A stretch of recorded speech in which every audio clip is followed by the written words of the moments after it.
بسم الله الرحمن الرحيم وبالسند المتصل منا إلى الشيخ منهما من علام بن عيسى محمد بن عيسى بن ثورة بن موسى الترمذي الحافظ رحمه الله تعالى أنه قال حدثنا محمد بن بشار قال حدثنا يحيى بن سعيد عن سفيان الثوري عن الزبير بن عدي قال دخلنا على انس بن مالك رضي الله تعالى عنه وعنهم انه قال فشكونا اليه ما نلقى من الحجاج فقال ما من عام الا والذي بعده شر منه حتى تلقوا ربكم سمعت هذا من نبيكم صلى الله عليه وسلم هذا حديث حسن صحيح.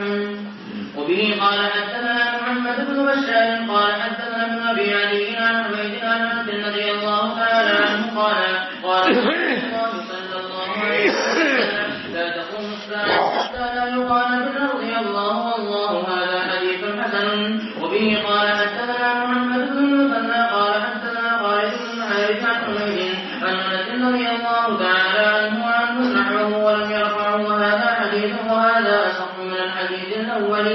وبه قال حدثنا قتيبة بن سعيد قال حدثنا عبد العزيز بن محمد عن عمرو بن ابي عمرو قال وحدثنا علي بن حدثنا اسماعيل بن جعفر عن علي بن ابي عمرو وعن عبد الله وهو بن عبد الرحمن الانصاري الاشهري عن حذيفة بن اليمان رضي الله تعالى عنه وعنه انه قال رسول الله صلى الله عليه وسلم لا تقوم الساعة حتى يكون أسعد الناس في الدنيا لكعن هذا حديث حسن إنما نعرفه من حديث عمرو بن أبي عمرو. وبه قال حدثنا ناصر بن عبد الأعلى قال حدثنا محمد بن فضيل عن أبيه عن أبي حازم عن أبي هريرة رضي الله تعالى عنه وعنه قال رسول الله صلى الله عليه وسلم تقيل الأرض أفعالك بجهة أمثال نسكها من الدهر والفضة قال فعلي سارق فيقول في هذا قطعت يدي ويدي القاتل فيقول في هذا قتلت ويدي القاطع فيقول في هذا قطعت رحمي ثم يدعونه فلا يأخذون منه شيئا. هذا حديث حسن غريب لا نعرفه إلا من هذا الوجه. جو پہلی روایت ہے حجاج بن یوسف کے مظالم کی بنیاد پر حضرت انس رضی اللہ تعالی عنہ سے بطریق شکایت جس صورتحال کو پیش کیا جا رہا ہے اس پر فرماتے ہیں ما من عام الا والذی بعدہ شر منہ.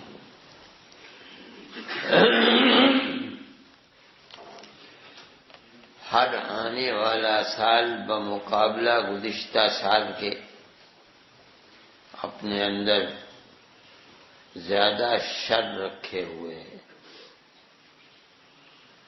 پھر فرماتے ہیں یہ میں اپنی طرف سے نہیں کہہ رہا ہوں،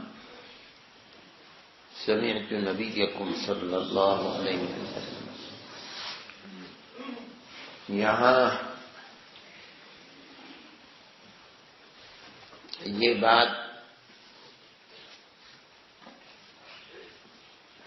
علی جمیع الوجوہ مشاہدے کے خلاف ہے. ہر آنے والا سال بمقابلہ پہلے سال کے اپنے اندر شر رکھنے والا ہو، عادت اللہ کے خلاف ہے. اس لیے کہ خلفاء راشدین کا دور گزرا تو شر پیدا ہوا. خلفاء منویہ میں جو لوگ مسند خلافت پر بیٹھے وہ سب کے سب عادات و اطوار اور معاملات کے اعتبار سے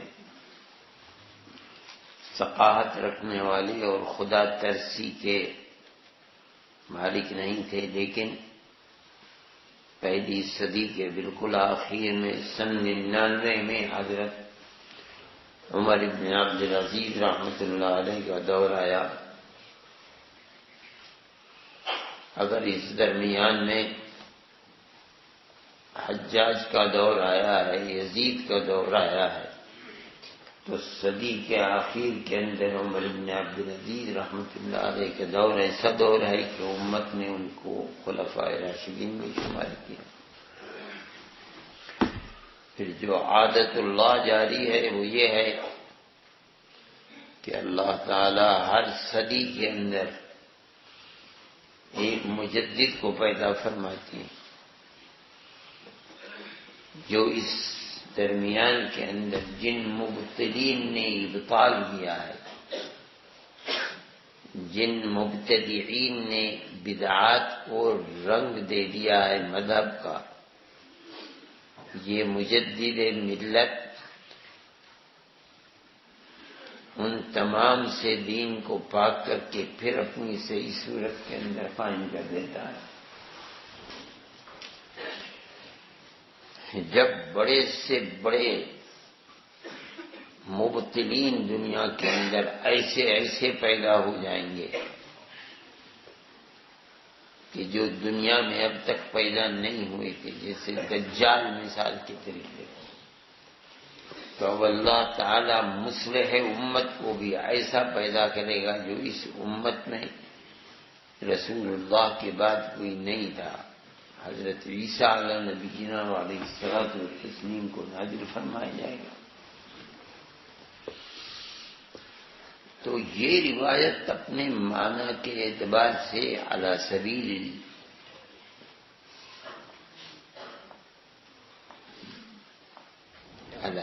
الجمع مکمل ایک ہی صورت یہ نہیں ہو سکتا، ورنہ تو یہ حقائق اس کے خلاف ہیں۔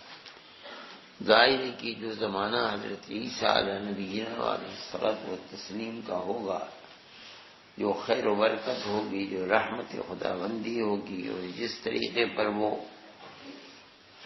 دین محمدی کی ترویج و اشاعت کریں گے 40 سال تک کم و بیش، وہ اس سے پہلے کبھی نہیں ہوئی ہوگی۔ تو یہ کیسے کہا جائے گا کہ ما من عام الا والذی بعدہ شر منہ؟ تو یا تو اس کے معنی وہ لیے جائیں جو صاحب کتاب، جو کتاب میں هذا باعتبار اکثر الاغلب عام طریقے پر ہوتا ہے، کبھی کبھی اللہ تعالی اس کے خلاف بھی اس دین کی حفاظت کے لیے افراد کو پیدا کرتا رہتا ہے، تاکہ اس دین کی اب کوئی دوسرا نبی آ کر کے تجدید دین نہیں کرے گا، دین تو وہی ہے۔ پہلے انبیاء کا زمانہ گزرتا رہا جب بالکل لوگوں نے دین کی چراغ کی وحدت توحید کی روشنی کو گل کر دیا، تو اللہ نے دوسرا نبی بھیج دیا۔ اب نبی آنے والا یہی دین چلنا ہے، اس دین کی حفاظت کی جاتی رہے گی۔ کبھی کبھی کسی آدمی کو بھیج کر کے آپ اس کو مجدد میاں کہہ دیں یا مجدد الف کہہ دیں۔ یہ حضرت شیخ احمد سرہندی رحمۃ اللہ علیہ کو مجدد الف ثانی کہا گیا، الف ثانی کہا گیا، ورنہ صدیوں کے اندر جو مجدد حضرت تھانوی رحمۃ اللہ علیہ کو بھی مجدد، اور انہوں نے جو بدعات کے خلاف کام کیا وہ عجیب و غریب کام ہے۔ یا پھر معنی اس کے دوسرے ہیں، وہ بھی بعض روایات سے ثابت ہوتے ہیں۔ مراد یہ ہے کہ وہ علوم نبوت جو نبی کریم علیہ الصلوۃ والسلام کی وجود باوجود سے نکلے ہیں، اور وہی علم ہے، اور علم ہی سبب ہے دنیا میں دین کے صحیح طریقے کے اوپر بقا کا۔ جیسے جیسے علم نبوت اٹھتا رہے گا، ویسے جہالت کا دورہ ہوتا رہے گا، اور جیسے جیسے جہالت آتی رہے گی منکرات ویسے جڑ پکڑتے رہیں گے، جس کو روایات ابھی گزری بھی ہیں، یرفع العلم ای علم النبوت ویظہر الجہل جب جہل ہو جائے گا تو پھر کیا ہوگا؟ یکثر الزنا. کیوں؟ لأن علم النبوة ارتفع ولأن الجهل ظهر ويشرب الخمر. کیوں؟ لأن علم النبوة ارتفع ولأن الجهالة ظهرت ويكثر القتل. لماذا؟ لأن علم النبوة ارتفع. یہ ارتفاع علم نبوت یہ یومن فیومن بڑھتا چلا جا رہا ہے. کیوں؟ وسائط اور درمیان میں جو وسائل ہیں وسائط وہ بڑھتے چلے جا رہے ہیں. روز آنا وسائط گھٹ رہے ہیں اور جتنے واسطے درمیان میں بڑھتے رہیں گے وہ اتنا ہی معیار گھٹتا رہے گا. جو معیار زمانہ تابعین میں تھا اس لیے کہ واسطہ ہی ایک تھا صحابی کا. جب تب تابعین کا زمانہ ہے 2 واسطے ہو گئے. وسائط جتنے بڑھتے رہیں گے وہ جو علم ہے وہ دور ہوتا رہے گا مرکز اور اس میں کمی ہوتی چلی جائے گی. اسی لیے لوگ یہ کہتے ہیں کہ وسائط جتنے بڑھتے ہیں چیز میں کمی ہوتی ہے سوائے کلام کے. جتنے واسطے بڑھیں گے یہ بڑھتا رہے گا یعنی اصل کے اندر غلط ملتا رہے گا. بڑھاتے رہیں گے. تو واقعی یہ ہے حقیقت ہے. تو اب مطلب یہ ہوگا کہ یرفع العلم سے مراد یظہر الجہل سے مراد کیا ہے اور ما من عامل الا والذی بعدہ شر منہ سے مراد کیا ہے. ایسی چیز کہ جو ہر زمانے کے اندر ہے شر بڑھ رہا ہے. کیا مطلب؟ علوم نبوت جو اصل بنیاد ہیں وہ جیسے جیسے دور ہوتے چلے مرکز ہدایت بڑھتا چلا جا رہا ہے زمانہ بڑھتا چلا ویسے ہی اس کی روشنی کم ہوتی چلی جا رہی. یہ مراد اگر لیا جائے یہ اپنی جگہ پر. یہ الگ بات ہے کہ اللہ تعالیٰ کسی کو پیدا فرمائے جو پھر اس کو اپنے اصلی رنگ کے اندر لا کر پیش کرے. پھر 100 سال کے بعد کسی اور کو پیش کرے 1000 سال کے بعد کسی اور کو لا کر کے پیش کرے. دنیا کے آخر میں ذاتے عیسوی کو نازل فرما دے یہ الگ بات. لیکن دوری تو ہوتی چلی جا رہی ہے. ہر روزانہ دوری ہوتی چلی جا رہی ہے. زیادہ روشنی میں کم ہوتی چلی جا رہی. فرماتے ہیں حتی لا يقال فی الارض اللہ اللہ. قیامت جب آئے گی جب کوئی لا يقال فی الارض اللہ اللہ مراد لا يقال فی الارض من انسان یہ مراد ورنہ یسبح للہ ما فی السماوات وما فی الارض سبح للہ ما فی السماوات وما فی الارض. اللہ جو تخلیق دنیا جس کے لیے ہوئی ہے خلق لکم ما فی الارض جمیعا جس کے لیے پیدا کی گئی ہے وہی کوئی اللہ اللہ کہنے والا ہے. اب قیامت قائم ہو.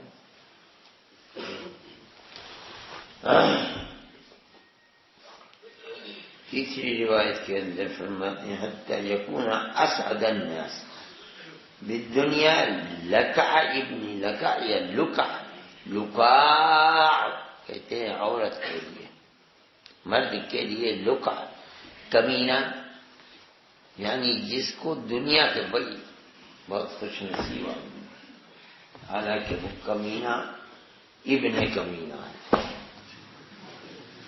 یعنی معیاری بدل گیا. حسن و خوبی اور قباحت کا معیار ہی دنیا سے بدل گیا. معیار ہونا چاہیے تھا جس کے اندر جتنی خشیت خداوندی ہے اتنا ہی وہ انسان یہ سمجھا جاتا کہ یہ بلند برتر ہے. اب مطلب یہ ہے کہ دنیا نے جس چیز کو معیار سمجھ لیا ہے خیر کا در حقیقت وہ تو معیار ہے ذلت و رسوائی کا، نہ اس کے اندر خشیت خداوندی ہے، نہ امانت ہے، نہ دیانت ہے، نہ زہد فی دنیا ہے، نہ وہ اللہ اللہ کہتا ہے، اور دنیا کہتی ہے کہ اصحاب الناس ہے۔ فرماتے ہیں جب یہ معیار ہی بدل جائے تو پھر آپ سمجھو کہ اب قیامت قائم ہونے والی۔ یہ زمانہ ہے دنیا کا معیار ہی بدل گیا ہے۔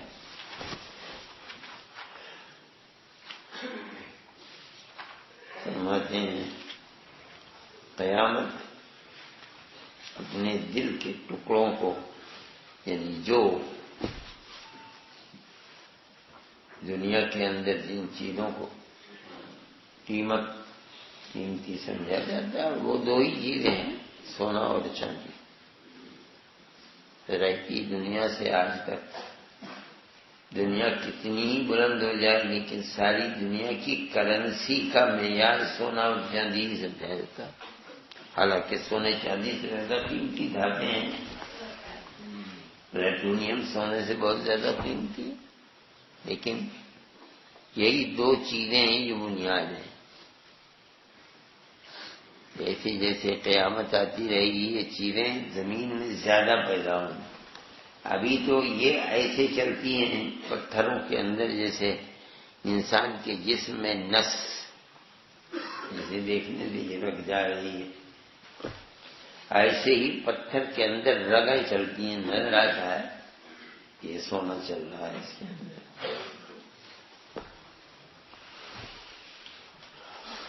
اس کو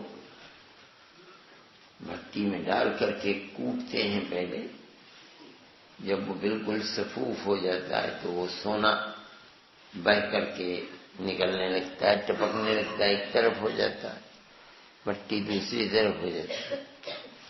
لیکن قرب قیامت میں یہ جو نسوں کی طرح چل رہا ہے، یہ بتائیے کہ ایک جگہ اکٹھا ہو جائے گا، اور جیسے ستون ہوتے ہیں اس طرح ستون زمین نکال کر باہر پھینک دے، لوگ دیکھیں گے اللہ یہ تو سونا پڑا ہوا ہے، چاندی پڑا ہوا ہے، اس کو بنائے دل کے ٹکڑے ہیں، افلاک کبھی دیا، اپنے جگر پاروں کو نکال کر پھینک دے گا۔ لیکن دنیا میں اس قدر پریشانی ہوگی، ہر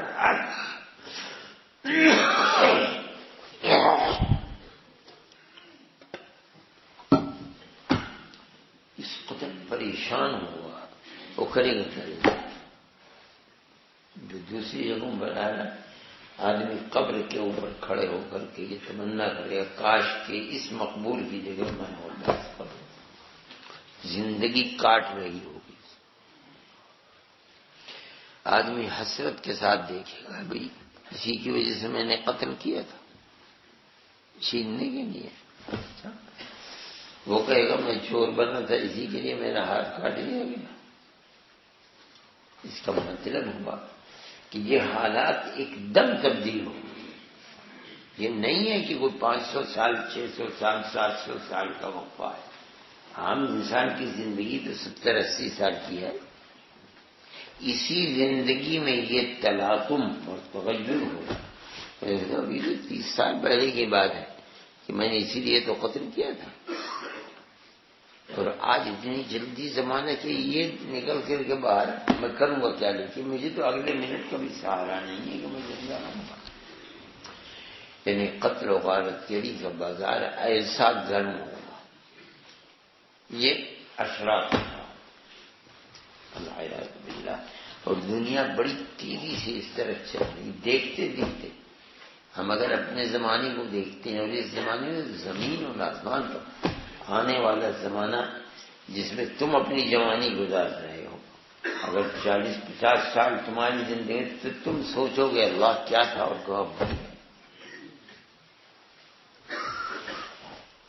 چلیے جناب، باب وبه قال حدثنا صالح بن عبد الله قال حدثنا خالد وقال الشافعي عن يحيى بن سعيد عن محمد بن عمرو بن علي عن علي بن ابي طالب رضي الله تعالى عنه انه قال قال رسول الله صلى الله أمتي 15 خصلة حل بها البلاء قيل وما هي يا رسول الله قال إذا كان المغنم دولا والأمانة مغنما والزكاة مغنما وطاعة إذا كان المغنم دولا دولت بن جائے گا مال غنیمت.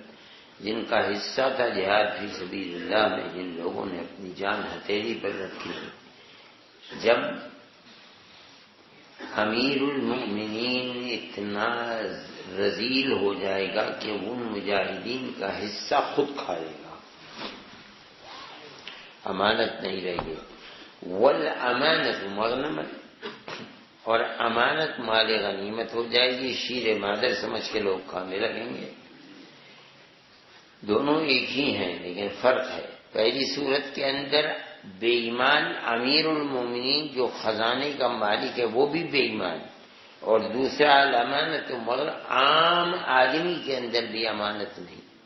نہ وہ جو کروڑوں کا مالک ہے وہ ایماندار ہے، نہ یہ غریب جو راستے میں چلتا رہتا ہے نہ اس کے پاس امانت ہے.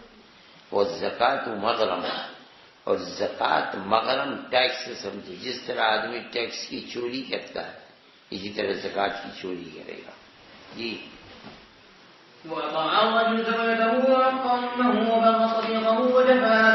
آدمی اپنے زوجہ کی اطاعت کرے گا، اپنی ماں کو ٹھوکر مار دے گا، اور اپنے دوست کو سینے سے لگائے گا، اور اپنے باپ کی نافرمانی کرے گا. اللہ جی یعنی مساجد کا احترام نہیں رہے گا، اسی لیے سے باغات کے اندر آوازیں ایسی اٹھتی ہیں ایسی اٹھتی ہیں. جی ہونا یہ چاہیے کہ جو زعیم قوم جس کو بنایا جائے وہ سب سے زیادہ ولی ہونا چاہیے اللہ کا. اس کا مطلب ہے کہ سب ولی ہیں. انہوں نے جو سب سے بڑا ولی تھا جیسے صحابہ سب نے مل کر ابو بکر کو اپنا، کون ابو بکر جو سب سے امت کے اندر یہ اس کا پتہ ہے کہ سب کے سب خشیت خدا بندی رکھنے والے،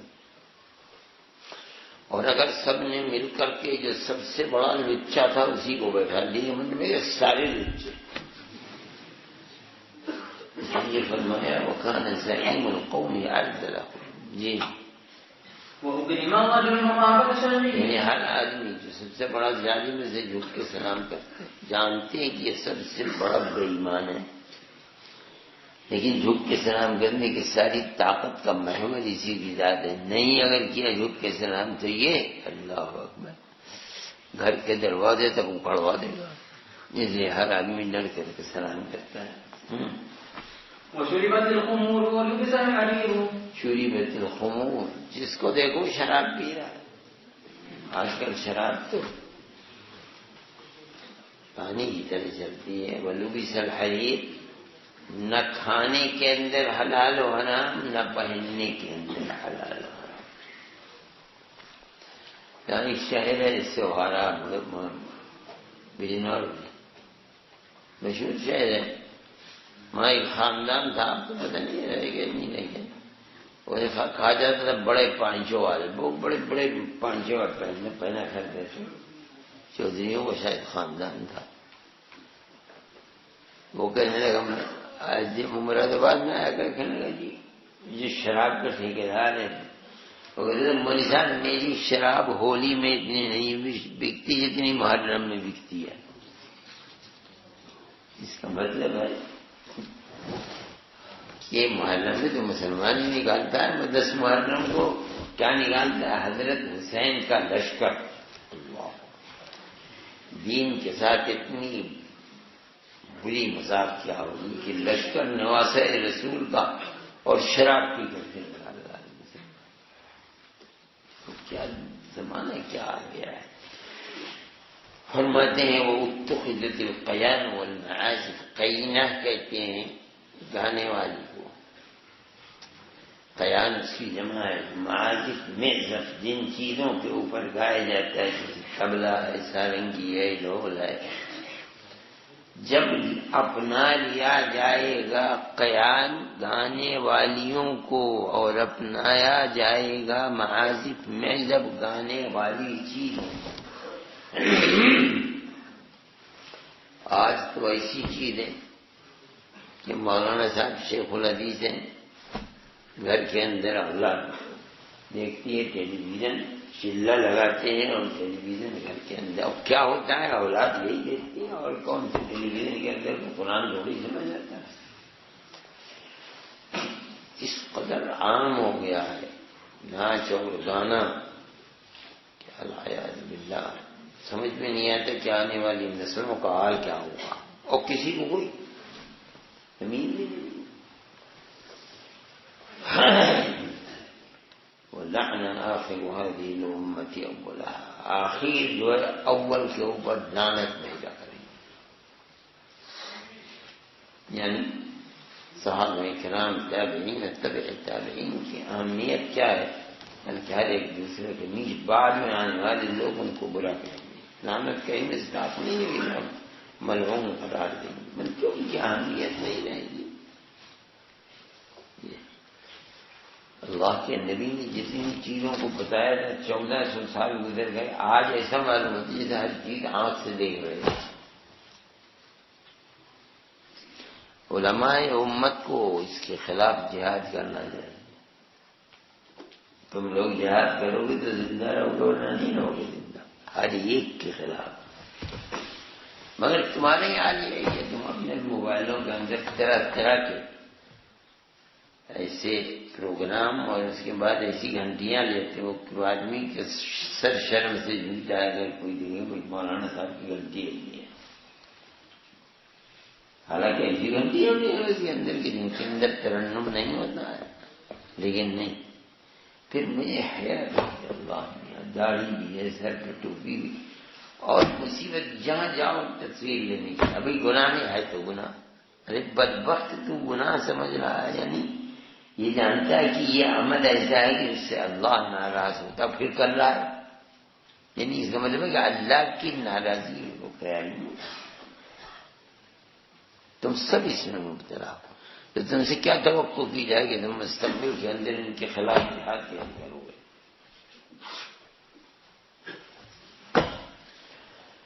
چلیے يومها فليرتقبوا عند ذلك ريحا حمراء أو خصفا أو نسخا. هذا حديث غريب لا نعرفه من حديث علي إلا من هذا الوجه، ولا نعلم أحدا روى هذا الحديث عن يحيى بن سعيد الأنصاري غير الفرج فقالته، وقد تكلم فيه بعض أهل الحديث وضعفه من قبل مثله، وهو قد روى عنه وكيع وغير واحد من الأئمة.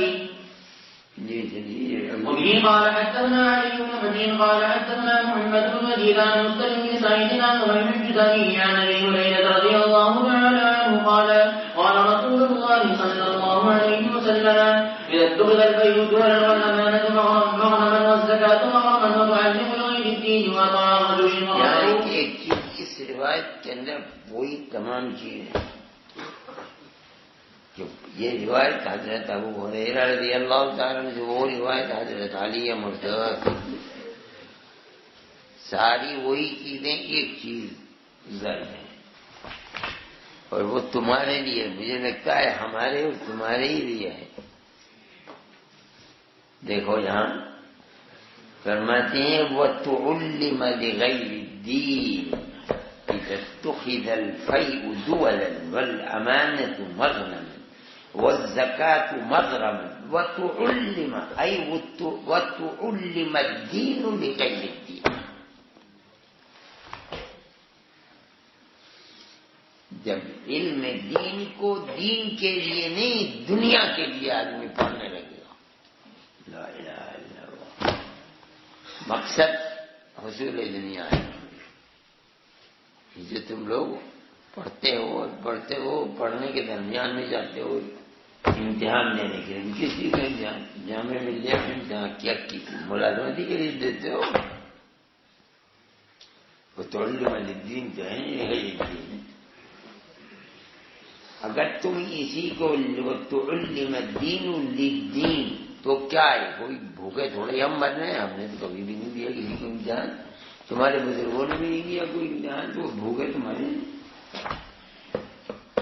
دنیا کی دولت کے لیے جس معیار کی ضرورت ہے زندگی کی، امانت و دیانت، صدق و صفا، اگر تم اس معیار کو قائم کرو ساری دنیا تمہارے قدموں کے اوپر ہے،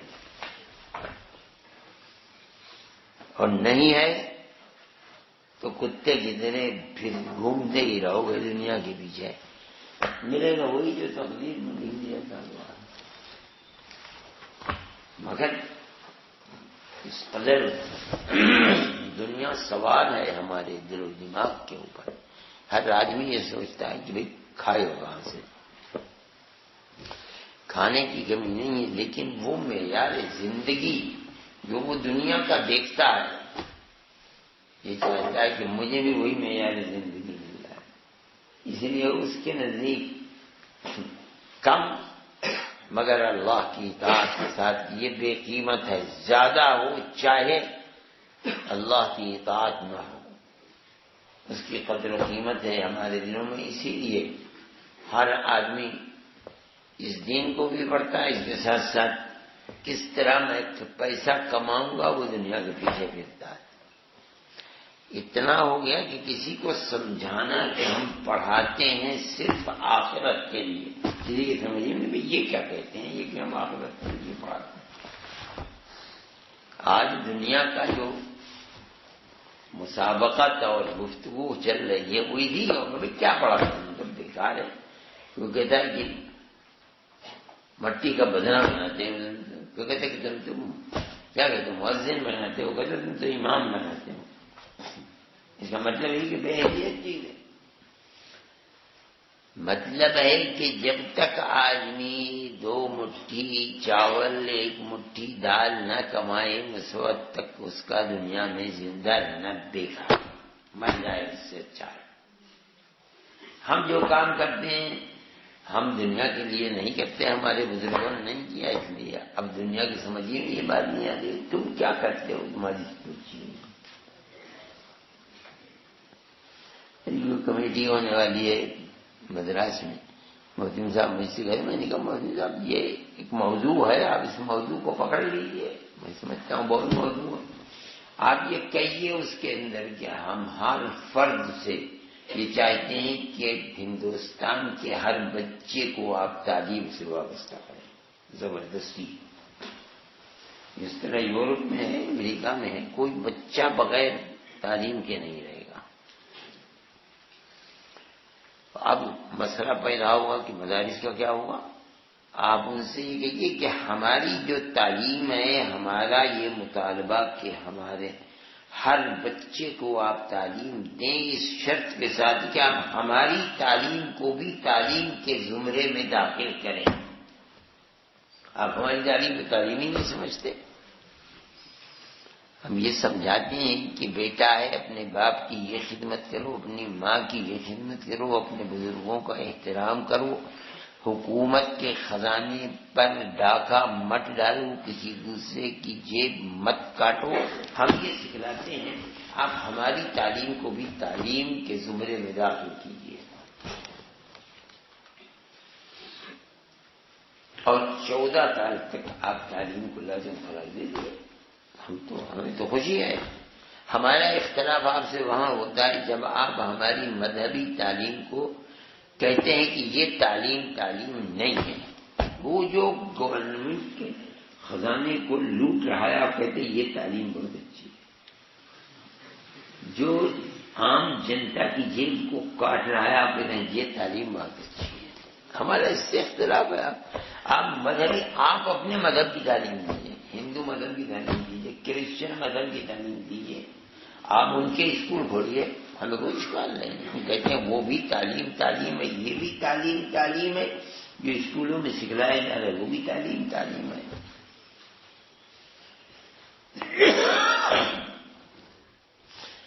بنیاد یہ تعلیم اس سے زیادہ بھاری ہے۔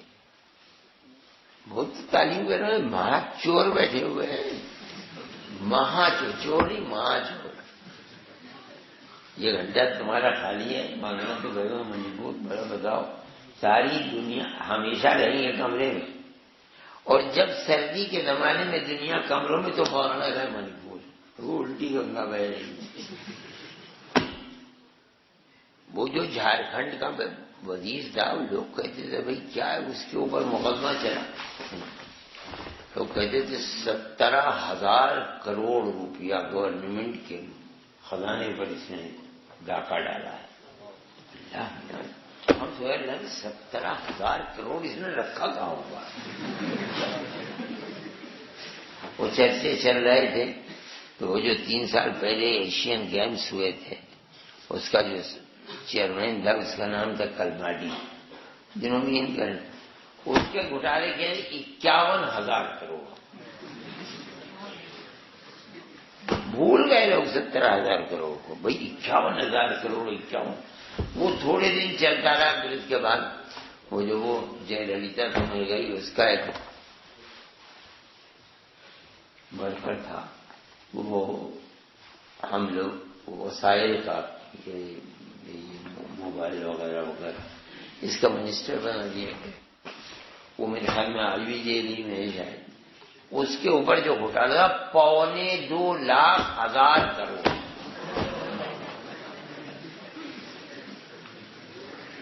پرائم منسٹر منموہن سنگھ کہا میں تو گھوٹالوں کا پرائم منسٹر۔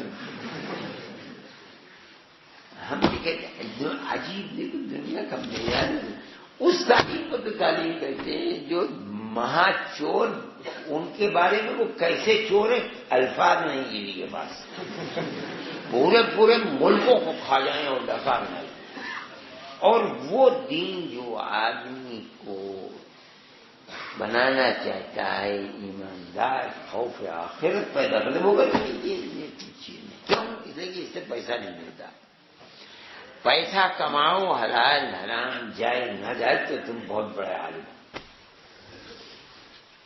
ہم نے یہ بات کہی ہے، ہم کہتے ہیں کہ بھئی آپ اس تعلیم کو تعلیم مانیے، اور 14 سال تک ہر لڑکے کو ہر بچے کو آپ چشمے میں روشن دلے ماشاء، یہ نہیں مانتے کہ نہیں ہم چوری پیدا کریں گے، ڈاکو پیدا کریں گے، مگر سجن لوگ نہیں پیدا کریں گے، ہم اسے علم نہیں، یہ اختلاف ہے ہمارا،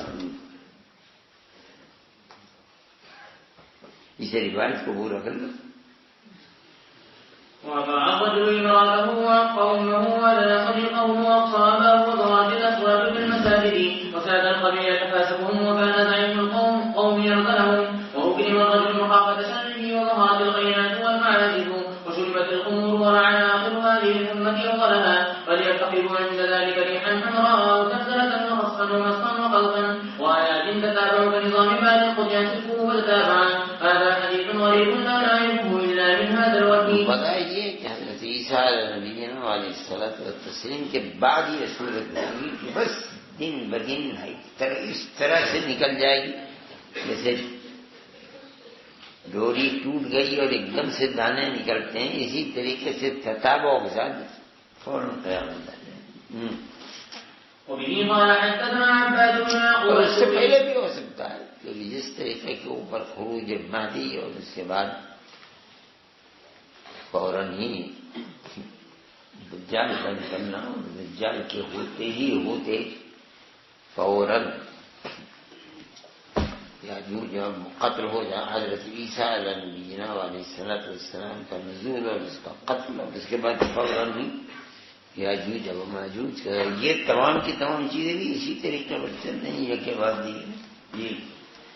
وبه قال حدثنا عباد بن يعقوب الكوفي قال حدثنا عبد الله بن عبد القدوس عن الأعمش عن هلال بن يسار عن عمران بن حسين رضي الله تعالى عنه أن رسول الله صلى الله عليه وسلم قال في هذه الأمة خصف ومسخ وقذف، فقال رجل من المسلمين يا رسول الله ومتى ذلك؟ قال إذا ظهرت الخيال والمعازف وشربت الخمور. هذا حديث غريب وروى هذا الحديث عن وروي هذا الحديث عن الأعمش عن عبد الرحمن بن ثابت عن النبي صلى الله عليه وسلم مرسلا۔ ہمارے گاؤں میں جن مسلمان ہمارے پیشی کے مقدمے میں بری ہونے ابھی بھی جیل میں قید ہوئے، اللہ کی ہندوستان ہے، یہاں ساری دنیا اب ایسا لگتا ہے پھانسی ہی ہوئی ہے۔ انا للہ، میری حیات اللہ کا انتقال ہو گیا، کب ہوا انتقال؟ آج صبح